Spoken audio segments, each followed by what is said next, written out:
The following is an exclusive presentation of the Carolina Panthers and the NFL. You guys handled yourselves very, very well. You did the things you're supposed to, and you stayed focused on what the task at hand was. After a bumpy start, the Panthers finished strong and slid into the bye week 4-2. The offense is getting it done behind the MVP level play of CMC. McCaffrey leaps, end zone, oh, touchdown! And defensively, the resurgence of Thieves Ave has opposing teams clutching the ball just a little tighter. It's picked off, intercepted by Ross Cottrell. Plus, tight end Greg Olsen shows us you can stay fit and have fun, all while benefiting children in the community. This, plus much more. Get ready because the huddle breaks now.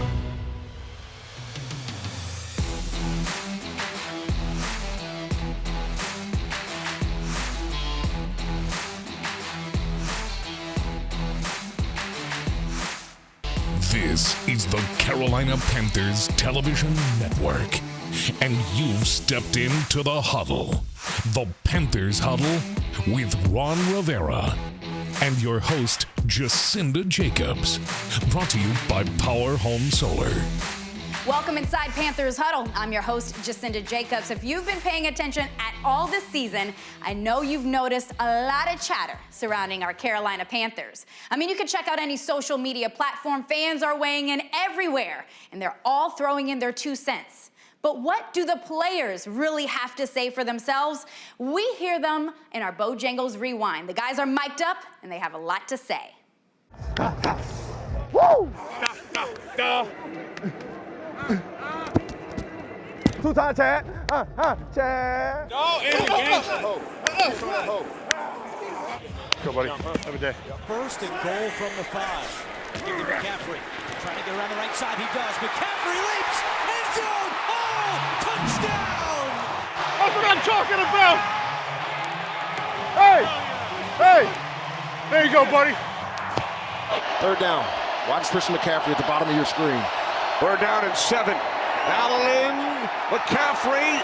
Catch that? Yes, sir. Catch. Oh, my goodness. Yes, sir. Oh, my God. Oh, my God. Hell yeah. How the hell did he do that, bro? Hey, bloop, bloop. Come here. That's concentration. How the hell did he concentrate on that? Whatever it is, make it your best, right? Run or pass. Go! He finds McCaffrey at the 10. McCaffrey takes it in. Yeah, buddy. Nice throw. You got McCaffrey, Kyle, Olsen, and Panthers defense and fantasy. Having a good day so far. Allen. Looking left. Back in the end zone. Greg Olsen, touchdown. His 4th touchdown pass of the day. That boy is wheeling and dealing. Second down at 12. Watson wrapped up. They are so multiple in their ability to blitz. Yeah, I beat the guard. Oh, you beat him? Oh, I thought I opened it up. Wait till you see it. I gotta see it. Wait till you see it. You killed his ass. Boy, use the hands, boy. Hey, you damn could have thought I was a D-lineman, fool. Winston runs out of time here, taken down by Gerald McCoy, former Buck bagging his former teammates. Stop talking about.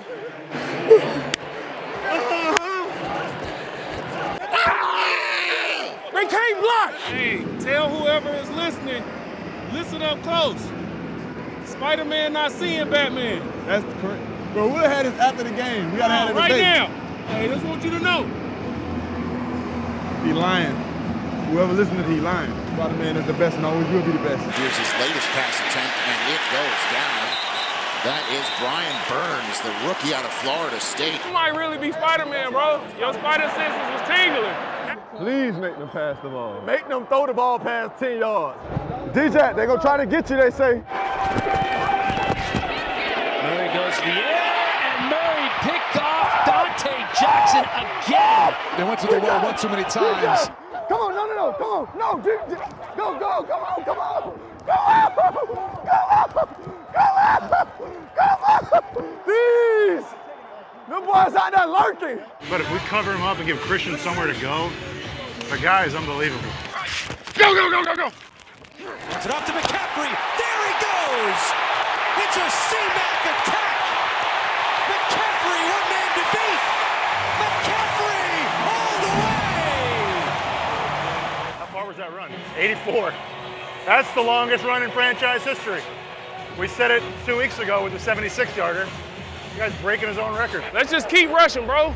All we got to do is get him on the ground. We got him running around. Let's just get him down. Winston in the pocket still. And he runs out and goes this again. And Carolina gets it this time. Yes, sir, Bird! Knock it out twice then. Yeah, knock it out twice then. Hey, Bird. Hey, knock it out twice then. You better stop playing with me.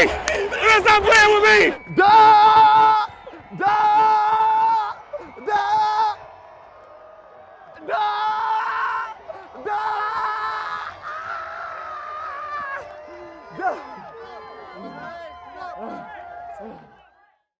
We're just getting started on the huddle. When we come back, we go one-on-one with Coach Rivera. The nice thing about it is we did get some guys back. This exclusive presentation of the Carolina Panthers television network is brought to you by Power Home Solar and in part by Bank of America, official bank of the Carolina Panthers. Now, back to Panthers Huddle with Ron Rivera, brought to you by Power Home Solar. The Panthers head west this week to take on the San Francisco 49ers. This is definitely going to be a stout defensive battle to the end. We're hoping that the Thieves show up and show out. But do you know who has the longest pick six in team history? The year is 1995. The opponent, you guessed it, the 49ers. No expansion team has ever beaten the defending Super Bowl champs until Tim McKyler's 96-yard return.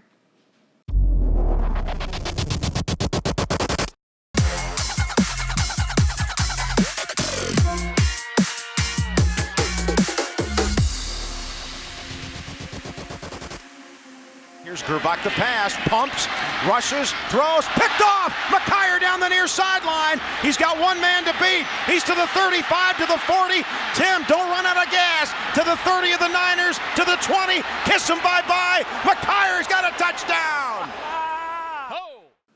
You want timing to be just right for a bye week. If the team isn't doing too well, it gives everyone time to rest and for the coaches to self-scout and assess any issues and get the train back on the track, so to speak. But on the other hand, if you're rolling, like the Carolina Panthers are, you don't want the train to stop for anything. So our Caroline Can sits with head coach Ron Rivera, and for him, this bye week allowed the chance for some familiar faces to get on the field. Well, Coach, it's good to be back from the bye, hopefully getting some guys back at practice today. How's just the health of the team looking right now? It's looking really good, Caroline. The nice thing about it is we did get some guys back. They did get a chance to work in a little bit today at practice. We'll see how they are tomorrow morning as an indicator going forward. Is it pretty impressive, though, the fact that you've had the success that you've had before the bye with the depth on this team, and now looking ahead, does it excite you about what this team can do once you get those bodies fully back? It does. You know, again, getting guys back, getting them back at their natural position, I think really is going to help us. I do like the guys that got their opportunities to play, and they took advantage of it, and they played well. So I think that's one of the really good things we got going for us, is that we do have quality depth now. Well, you get a little bit of time on this bye to maybe take a deep breath, look around. Do you look around to the NFC South to take a picture of where you are realistically with this team? Yeah, we did. You know, and an opportunity is in front of us. I mean, we control it. We just have to go out and take care of our business, do our job, play to the best of our ability, and we'll see what happens later in the season. Well, you're facing the top dog in the NFC this week, at least, and the 49ers heading back out on another long road trip for your team. What's kind of been your message coming off of a bye to then facing one of the hottest teams in the NFL right now? We're really just about focusing. I mean, because we've played well. I mean, we've played well. We've won 4 in a row. So I just told our guys, hey, just go out and do the things that we've done. You know, this is a team that's a good football team. They're very comparable to us. You know, they've won 6. We've won 4 in a row. So I think it's a really good matchup. When you look at just what their offense, the 49ers, have been able to do, and then their stout defense, do you like the matchups that you're seeing at this point in this season, knowing that, I mean, someone has to beat them, right? You know, that never happens where you're going undefeated. Do you feel like this is a good matchup for your team? I do. I think it's a fair matchup. Because, again, I like the competition. I like who we're playing against. I think Kyle Shanahan's done a tremendous job there. He's done a real good putting those players in position to make plays and have success. So it'll be a good matchup. When you come back off of a bye, what's the biggest transition for the team? Is it just getting them back in line? That's the biggest thing, is getting them back. We did a little something different this year. We brought them in on Monday and had them come in and had a quick meeting with them, and then we had them get a little extra work outside on the field. Some running, some jumping, some workout stuff, and just kind of get them back into the mind frame. And then came back in on Tuesday and had a really good practice with them in pads. Do you like what you're seeing so far? So far, so good. Do you think that is because of just the leadership of this team, of what they've been able to do up to this point? Does this team feel different to you and special? It does. It does feel different right now. And again, part of it is the leadership. We got a group of guys that have been there, got a group of guys that understand what it takes to get there. And so I think they're helping the young guys understand just how important this is. Well, we're about to the halfway point in this season. Has there been a position group so far this season that has surprised you or stuck out as maybe, either the depth is there or they've performed well? Well, I think as a team it has, because, as we talked about earlier, is that, we've had injuries at almost every position, but we've had guys step up. I mean, look at the defensive backs, and Ross Cockrell stepped up, and Javian Elliott stepped out. And then you look at the offensive line, and you say, okay, what happened there? Well, Trey Turner goes down, Greg Little goes down, and then guys step up. Dennis Daly gets his opportunity. He steps up. Darrell Williams continues to play well for us at both tackle and guard, so you feel good about the depth. Great. Well, Coach, good luck out there on the West Coast. We appreciate you joining us. Thanks, Kelly. Thanks. Still to come on the Huddle. Kevin Donnelly sits down with Coach Rivera for a film session. Well, they got it done there. Held him on third down, forced a field goal. They missed it. Closed captioning for the Panthers television network is provided by Charlotte Eye, Ear, Nose, and Throat Associates, helping you enjoy the sights and sounds of the NFL all season long. Now, back to Panthers Huddle with Ron Rivera, brought to you by Power Home Solar. Goodbye week allows the team to rest up, to heal the bumps and bruises, and really just woo-saw and take some time out. But now, it's time to get back to work in our next test, the undefeated 49ers. They got a million first-rounders up front, great leadership in the back end. I know they got a fiery guy linebacker that I had the opportunity to watch grow up, and I know the way he leads. So if they're feeding off him, that's a big reason why they playing the way they playing. They're playing with a lot of confidence right now. They got a lot of things rolling, and understandably so. They're, arguably, at least statistically, the top defense in the league in a lot of categories. So we got our work cut out for us, but we're looking forward to the challenge. So far this year, it looks like they prided themselves on running the ball, so it'll be a big challenge. And then they paired their run game with great play action. Go Tigers. Go Tigers. And they have weapons, obviously, in Kittle, who I know from his rookie year. They got speed with Marquise. And obviously Jimmy has a quick release and put the ball in the right place. So it's going to be a challenge for us, and we have to step up as a defense and get some turnovers. They got a lot of dynamic receivers, fast, quick twitch guys over there. Their big receiver is pretty much Kittle. We treat him as a receiver. That's how we're playing against him.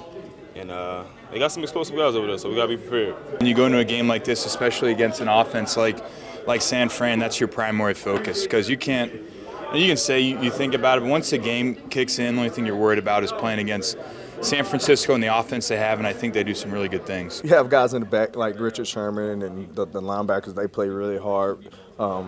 They make a lot of plays for them also. But, I think most of that stems from the D-line. I see a good team, been playing well. But for us, I see a team that we can go in there and, handle business. We got to go in there. We got to understand what they're capable of, how well they've been playing lately. And we got to see, how can we hurt them, how can we affect their game and get them off track, get them off target. So I see a team that we can go in there and get the job done. You can call San Francisco the breakout team so far this season. The undefeated 49ers boast the league's second best defense and only hand out about 10 points per game.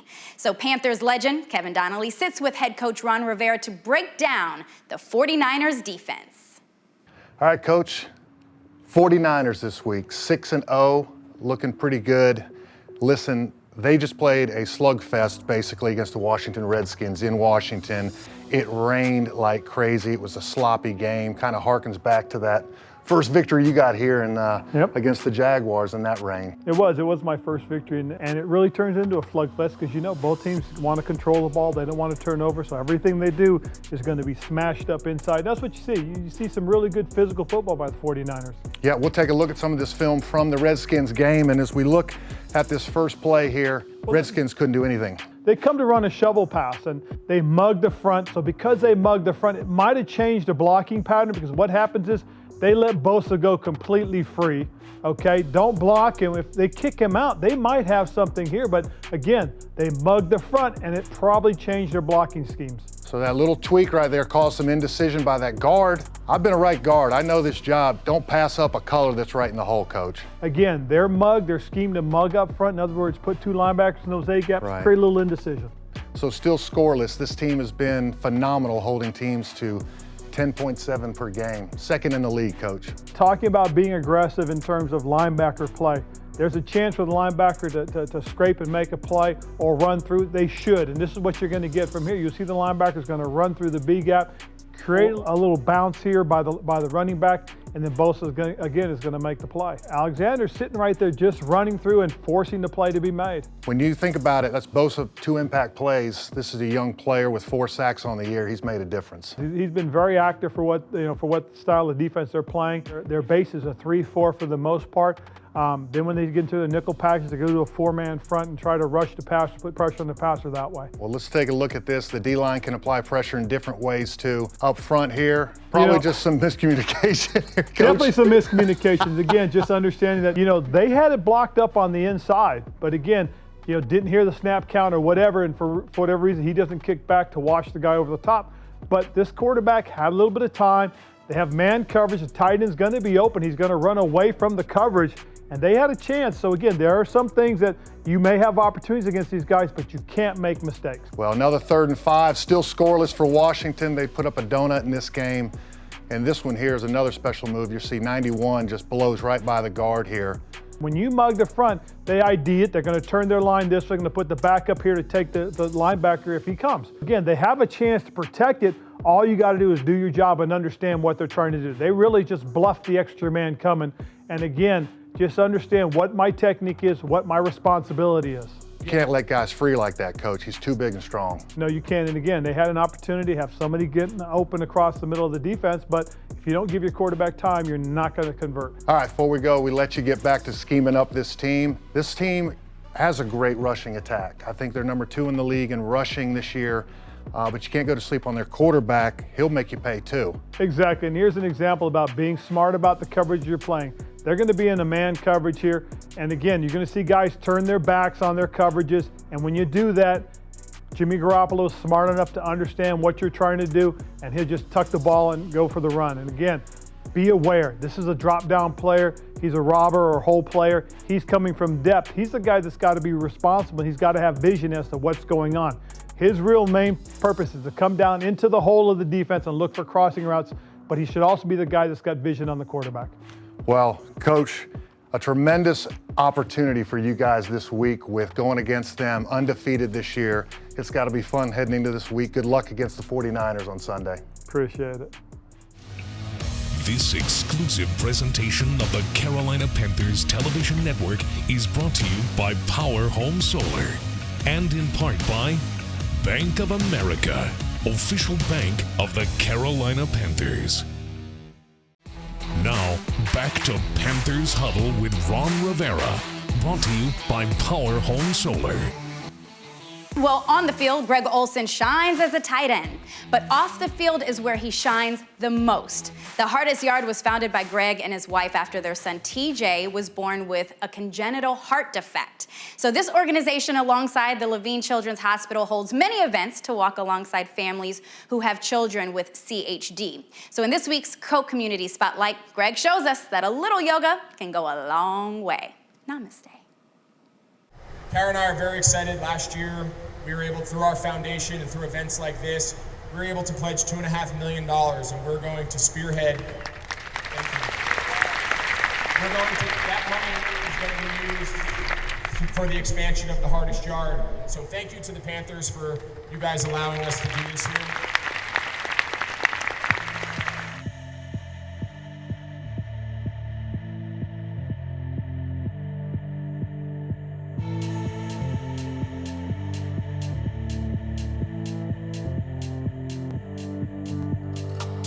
Over 500 people turned out for our Hardest Yard Fit Fest here at the Atrium Dome, our practice bubble. Just unbelievable community support, all going back to Levine Children's Hospital, and we're just so thankful for everyone continuing to support our event. It means a lot to our family and the families at the hospital to be able to continue to get incredible turnouts.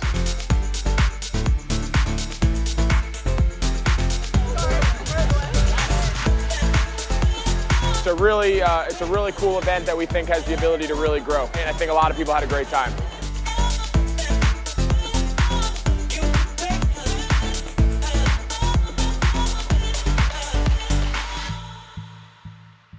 We've run out of time this week. On behalf of Coach, Kevin, Caroline, and the entire Huddle team, thank you so much for tuning in, and we hope to see you right back here next week inside Panthers Huddle.